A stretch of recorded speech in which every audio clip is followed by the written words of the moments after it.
Matagal na ako nakikipagpalitan ng letra, bang! Kahit naganusan di ako huminto.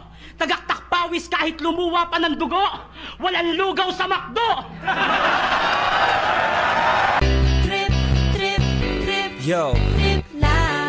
Trip. pakinggan nyo to. Trip. Bakit? Trip. Trip lang. Trip lang. Halika na tara, madali lang talaga. Pangako pagkatapos humihinga ka, padali na pare magliliwanag na. Kung di ka sasabay, maiiwanan ka. Ang isip ay wag na gawing pang dalawa, dahil isa lang ito. Ang gusto lang naman ito ay maging masaya. Para di ka mabato ay iwasan mo kung pananatili sa isang lugar. Ibig ko sabihin ay huwag ka papasakop sa takot, wag ka papasakop. Kapag nangate, di ka matito isipin mo. Hinibad sa lahat ng karanasan mo dito sa mundo. Bilang tao, gano'n pa rin hindi nagbago. Pinakamasaya yung di pinlano. Kasi pag di mo ka alam, nakakatakot pero exciting naman. Exciting!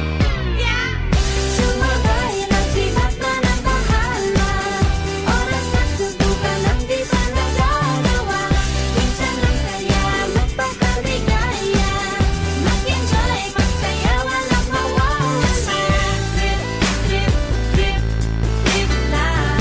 Trip, trip, trip, trip May lang. gusto kong gawin pero nangangamba na baka mga tao tawanan ka. Nais kumanta pero di mo forte. 5 piso lang naman ang karaoke. Go, basta sa bakanting lote. Joke, galingan kahit konti. Kahit rip, bigay lahat sa ginagawa mo. Na sa ganun ay walang masabi ang ibang tao. Sa ginagalawa nating mundo ay maraming loko-loko. Hindi mo naman inaano. Ano ba talaga ang kailangan nyo? Siguro ang trip nyo rin. Hindi nyo lang magawang gawin. Kung ganyan na sakyan mo na lang, wag ka na mag-alala kung saan ka